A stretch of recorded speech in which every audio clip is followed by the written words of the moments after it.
Power of compounding എന്ന് പറയുന്ന വാക്ക് വളരെ ഫെമിലിയർ ആയിട്ടുള്ള വാക്കാണ്.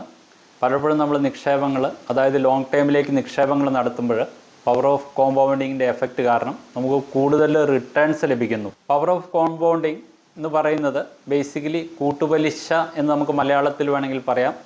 നിങ്ങൾ നിക്ഷേപം നടത്തുന്ന തുകയും അതിൽ നിന്ന് ലഭിക്കുന്ന ഇൻട്രസ്റ്റും, ആദ്യത്തെ വർഷത്തിൽ നിങ്ങൾ നിക്ഷേപം നടത്തുന്ന തുകയ്ക്ക് ഉള്ള ഒരു ഇൻട്രസ്റ്റ്, രണ്ടാമത്തെ വർഷം ഇൻട്രസ്റ്റ് കാൽക്കുലേറ്റ് ചെയ്യുമ്പോൾ നിങ്ങൾ നിക്ഷേപം നടത്തിയിരിക്കുന്ന തുകയും ആദ്യ വർഷം നിങ്ങൾക്കുണ്ടായിരിക്കുന്ന ഇൻട്രസ്റ്റും ചേർത്ത് കിട്ടുന്ന തുകയ്ക്കാണ് രണ്ടാമത്തെ വർഷം ഇൻട്രസ്റ്റ് കാൽക്കുലേറ്റ് ചെയ്യുന്നത്. ഈ പ്രോസസ്സ് നിങ്ങൾ ഇൻവെസ്റ്റ്മെൻറ്റ് കണ്ടിന്യൂ ചെയ്യുന്ന സമയം വരെയും തുടർന്നുകൊണ്ടേയിരിക്കും.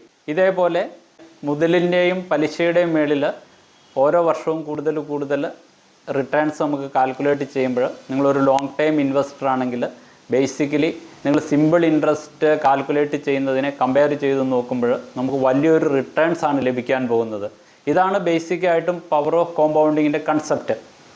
ഇന്നത്തെ വീഡിയോയിൽ നമ്മൾ ഡിസ്കസ് ചെയ്യാൻ പോകുന്നത്, ഒരു ദിവസം വെറും 50 രൂപ മാറ്റി വെച്ചാൽ നിങ്ങൾക്ക് എങ്ങനെ ഒരു കോടിപതിയാകാം. നമ്മുടെ എല്ലാവരുടെയും ആഗ്രഹം കൂടുതൽ വെൽത്ത് ക്രിയേറ്റ് ചെയ്യുക, അല്ലെങ്കിൽ സിമ്പിളായിട്ട് പറഞ്ഞു കഴിഞ്ഞാൽ ഒരു കോടിപതിയാകുക. പണ്ടെല്ലാം നമ്മൾ പറഞ്ഞിരുന്നത് ഒരു ലക്ഷാധിപതിയാകുക, അല്ലെങ്കിൽ ഒരു ലക്ഷാധിപതി ആകാനായിട്ടുള്ള ലക്ഷ്യം സാക്ഷാത്കരിക്കുന്നതിന് വേണ്ടിയിട്ടുള്ള നിക്ഷേപങ്ങൾ നടത്തുക. ഇന്ന് അതിൽ നിന്നെല്ലാം മാറി ചിന്തിക്കേണ്ട ഒരു സമയം അതിക്രമിച്ചിരിക്കുന്നു.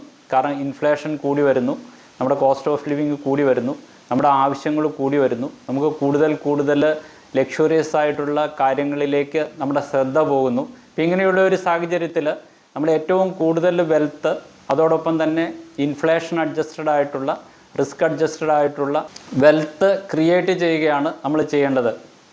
വെൽത്ത് ക്രിയേഷൻ എന്ന് പറയുന്ന പ്രോസസ്സ് ഓവർനൈറ്റിൽ നടക്കുന്നതല്ല, അത് സ്ലോലി നമ്മൾ ചെയ്യേണ്ട ഒരു കാര്യമാണ്. ഓവർനൈറ്റിൽ പണം ഉണ്ടാക്കാനായിട്ട് ഡെപ്പോസിറ്റുകൾ നടത്തുന്ന വ്യക്തികളുണ്ടാവാം. അപ്പോൾ അതിൻ്റേതായ റിസ്ക്കുകളുണ്ട്. ഒരു ദിവസം കൊണ്ടോ 2 ദിവസം കൊണ്ടോ 6 മാസം കൊണ്ടോ നമ്മുടെ പണം ഇരട്ടിപ്പിക്കുന്ന രീതിയിലുള്ള നിക്ഷേപങ്ങൾ വളരെ റിസ്ക്കി ആയിട്ടുള്ള നിക്ഷേപങ്ങളാണ്. അങ്ങനെ ചെയ്യുന്ന വ്യക്തികളുടെ എല്ലാം പണം നഷ്ടപ്പെട്ടിട്ടുമുണ്ട്. ഇവിടെ നമ്മൾ ഡിസ്കസ് ചെയ്യുന്നത്, ഒരു ദിവസം നിങ്ങൾ 50 രൂപ മാറ്റി വെച്ചാൽ എങ്ങനെയാണ് നിങ്ങൾക്കൊരു കോടിപതിയാകാൻ പറ്റുന്നത്.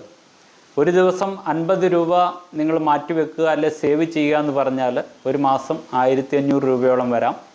ഒരു വർഷത്തിൽ 18,000 രൂപ. ഇത് വളരെ നിസ്സാരമായിട്ടുള്ള ഒരു തുകയാണ്. കൂടുതൽ സമ്പാദിക്കാൻ പറ്റുന്ന ആളുകൾക്ക്, കൂടുതൽ സേവ് ചെയ്യാൻ പറ്റുന്ന ആളുകൾക്ക് പ്രൊപ്പോർഷണേറ്റ് ആയിട്ട് കൂടുതൽ എമൗണ്ടുകൾ നിക്ഷേപം നടത്തിയാൽ അതിന് ആനുപാതികമായിട്ടുള്ള റിട്ടേൺസും അവർക്ക് ലഭിക്കും. ഇവിടെ ഞാൻ പറയുന്ന എക്സാമ്പിളിൽ ഒരു ദിവസം നമ്മൾ 50 രൂപ വീതം സേവ് ചെയ്യുന്നു. ആ സേവ് ചെയ്ത മണി മന്ത്ലി SIP ആയിട്ട് 14% റിട്ടേൺസ് നമുക്ക് ലഭിക്കാവുന്ന ഏതെങ്കിലും മ്യൂച്വൽ ഫണ്ടുകളിൽ നിക്ഷേപം നടത്തിയാൽ എത്ര വർഷം കൊണ്ട് ഇത് ഒരു കോടിയാകാം. നിങ്ങൾ 10 വർഷം കണ്ടിന്യൂസ് ആയിട്ട് നിക്ഷേപം നടത്തുകയാണെങ്കിൽ നിങ്ങൾ ഇൻവെസ്റ്റ് ചെയ്യാൻ പോകുന്ന എമൗണ്ട് എന്ന് പറയുന്നത് 1,80,000 ഞാൻ പറഞ്ഞ 14% വെച്ച് വർക്കൗട്ട് ചെയ്താൽ ആ എമൗണ്ടിൻ്റെ വാല്യൂ 10 വർഷം കഴിയുമ്പോൾ 3,93,137 ആകും. അത് 20 വർഷം കഴിയുമ്പോൾ 19,74,519 ആകും. 30 വർഷം കഴിയുമ്പോൾ 83,35,583 ആകും.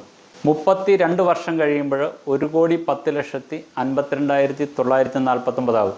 അപ്പം ഞാൻ ഈ പറഞ്ഞ എക്സാമ്പിളിൽ ഒരു ദിവസം നിങ്ങൾ 50 രൂപ വീതം സേവ് ചെയ്ത് ഇൻവെസ്റ്റ് ചെയ്താൽ 14% റിട്ടേൺസ് ആണ് നമുക്ക് മാർക്കറ്റിൽ. ഈ 14% ഞാനിവിടെ എടുത്തത് നിഫ്റ്റി ഇൻഡെക്സിൻ്റെ 10 വർഷത്തെ ആവറേജ് റിട്ടേൺസ് എടുത്താൽ ഏകദേശം 14% വരുന്നത്. അതുകൊണ്ടാണ് ആ ഇൻഡെക്സിനെ ബേസ് ചെയ്തിട്ടുള്ള റിട്ടേൺ ആണ് ഞാനിവിടെ അപ്ലൈ ചെയ്തിരിക്കുന്നത്. അപ്പോൾ 50 രൂപ വീതം ഡെയിലി നിങ്ങൾ സേവ് ചെയ്താൽ 32 വർഷം കൊണ്ട് നിങ്ങൾ നിക്ഷേപം നടത്തിയിരിക്കുന്ന 5,76,000 രൂപ 1,10,00,000 രൂപയോളമാകും. ഞാനിവിടെ പറയുന്ന 32 വർഷം എന്ന് പറഞ്ഞാൽ ഒരു ലോങ് പീരീഡാണ്. ഈവൻ 25 വയസ്സുള്ള ഒരു വ്യക്തി ഈ നിക്ഷേപം ഇപ്പോൾ സ്റ്റാർട്ട് ചെയ്യുകയാണെങ്കിൽ അദ്ദേഹത്തിന് 57 വയസ്സാകുമ്പോഴത്തേനും ഇതേപോലെയുള്ള 1 കോടി രൂപ വേണമെങ്കിൽ സമാഹരിക്കാനായിട്ട് സാധിക്കും. അപ്പം ഇക്വിറ്റി മാർക്കറ്റിലുള്ള ഇൻവെസ്റ്റ്മെൻറ്റുകൾ ലോങ് ടൈമിലേക്കുള്ള ഇൻവെസ്റ്റ്മെൻറ്റാണ്.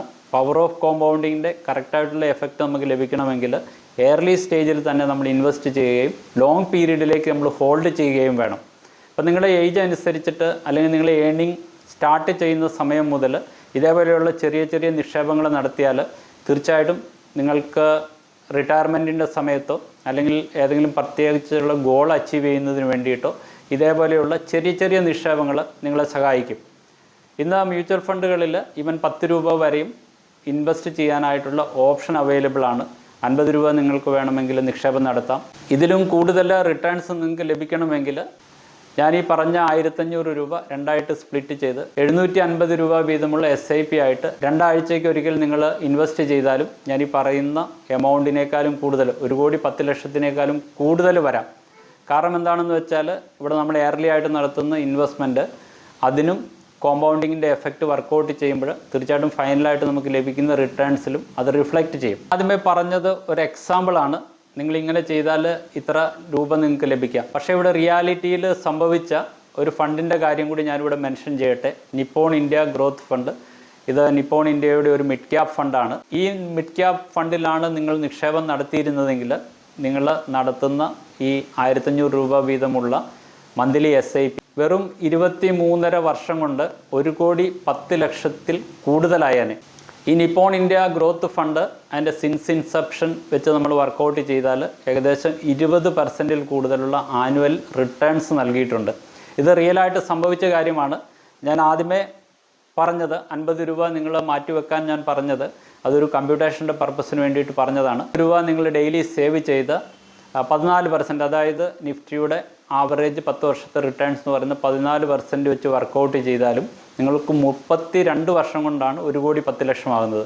പക്ഷേ നിങ്ങൾ ഈ നിപ്പോൺ ഇന്ത്യ ഗ്രോത്ത് ഫണ്ടിൽ അന്ന് നിക്ഷേപം നടത്തിയിരിക്കുന്ന ആളുകളാണ് 1985 മുതൽ 1500 രൂപ മന്ത്ലി നിങ്ങളിതിൽ SIP നടത്തിയിരുന്നെങ്കിൽ 23.5 വർഷം കൊണ്ട് നിങ്ങൾ നടത്തിയിരിക്കുന്ന നിക്ഷേപം 1,10,00,000 രൂപയാവും. നിങ്ങളൊരു കോടിപതി ആയേനെ. പക്ഷേ കഴിഞ്ഞ കാര്യങ്ങൾ നമ്മൾ സംസാരിച്ചിട്ട് കാര്യമില്ല. ഇനി ഫ്യൂച്ചറിലേക്ക് എന്താണ് നമ്മൾ പ്ലാൻ ചെയ്യുന്നു എന്നുള്ളതാണ് നമ്മുടെ മുന്നിലുള്ള ക്വസ്റ്റ്യൻ. നിങ്ങൾ മ്യൂച്വൽ ഫണ്ടുകളിൽ നിക്ഷേപം സ്റ്റാർട്ട് ചെയ്തിട്ടില്ലാത്ത വ്യക്തികളാണെങ്കിൽ തീർച്ചയായിട്ടും മ്യൂച്വൽ ഫണ്ടുകളിൽ നിക്ഷേപം സ്റ്റാർട്ട് ചെയ്യാനായിട്ടുള്ള കാര്യങ്ങൾ തുടങ്ങുക. ഓരോ ദിവസവും നമ്മുടെ ഇൻവെസ്റ്റ്മെൻറ്റ് നമ്മൾ ഡിലേ ആക്കിയാൽ നമ്മൾ അത്രയും നമുക്ക് ലഭിക്കുന്ന റിട്ടേൺസിൽ പുറകിലേക്ക് പോകേണ്ടതായിട്ട് വരും. മ്യൂച്വൽ ഫണ്ടിലുള്ള നിക്ഷേപങ്ങൾ റിസ്കി ആയിട്ടുള്ള നിക്ഷേപങ്ങളാണ്. മ്യൂച്വൽ ഫണ്ടിനെ കുറിച്ച് പഠിച്ച് നിങ്ങൾ ഇൻവെസ്റ്റ് ചെയ്യുന്ന സ്കീമിനെ കുറിച്ച് പഠിച്ചതിന് ശേഷം മാത്രം ഇൻവെസ്റ്റ് ചെയ്യുക. ഇന്ന് ഇന്ത്യയിൽ ഇതേപോലെ ടാക്സ് എഫിഷ്യൻറ്റും അതോടൊപ്പം തന്നെ കൂടുതൽ റിസ്ക് അഡ്ജസ്റ്റഡ് ആയിട്ടുള്ള റിട്ടേൺസ് ലഭിക്കുന്ന മറ്റുള്ള ഇൻവെസ്റ്റ്മെൻറ്റ് സ്കീമുകൾ താരതമ്യേന കുറവാണ്. വളരെ ഈസി ആയിട്ടുള്ള രീതിയിൽ വളരെ നിസ്സാരമായിട്ടുള്ള പ്രൊസീജിയറുകളിൽ നമുക്ക് മ്യൂച്വൽ ഫണ്ട് അക്കൗണ്ടുകൾ സ്റ്റാർട്ട് ചെയ്യാൻ പറ്റും. കണ്ടിന്യൂസ് ആയിട്ട് ബാങ്കുകളിൽ സ്റ്റാൻഡിങ് ഇൻസ്ട്രക്ഷൻ കൊടുക്കുകയോ ഇമാൻഡേറ്റ് സെറ്റപ്പ് ചെയ്യുകയോ ചെയ്താൽ നിങ്ങളറിയാതെ തന്നെ ഓട്ടോമാറ്റിക്കായിട്ട് ചെറിയ ചെറിയ എമൗണ്ടുകൾ മന്ത്ലി ബേസിസിലോ ക്വാർട്ടർലി ബേസിസിലോ ഈവൻ ഡെയിലി ബേസിസിലോ നിങ്ങളുടെ അക്കൗണ്ടിൽ നിന്ന് ഡെബിറ്റ് ചെയ്ത് വലിയൊരു കോർപ്പസ് നിങ്ങൾക്ക് ക്രിയേറ്റ് ചെയ്ത് തരാനായിട്ട് നിങ്ങളെ ഹെൽപ്പ് ചെയ്യും. ഈ വീഡിയോ നിങ്ങൾക്ക് ഇഷ്ടപ്പെട്ടെന്ന് പ്രതീക്ഷിക്കുന്നു. ഈ വീഡിയോ നിങ്ങൾക്ക് ഇഷ്ടപ്പെട്ടാൽ മറ്റുള്ളവരുടെ അറിവിലേക്ക് ഷെയർ ചെയ്യുക. ഇതേപോലെ യൂസ്ഫുള്ളും ഇൻഫോർമേറ്റീവുമായിട്ടുള്ള മറ്റൊരു വീഡിയോയുമായിട്ട് മറ്റൊരവസരത്തിൽ കാണുന്നവരെ നന്ദി, നമസ്കാരം.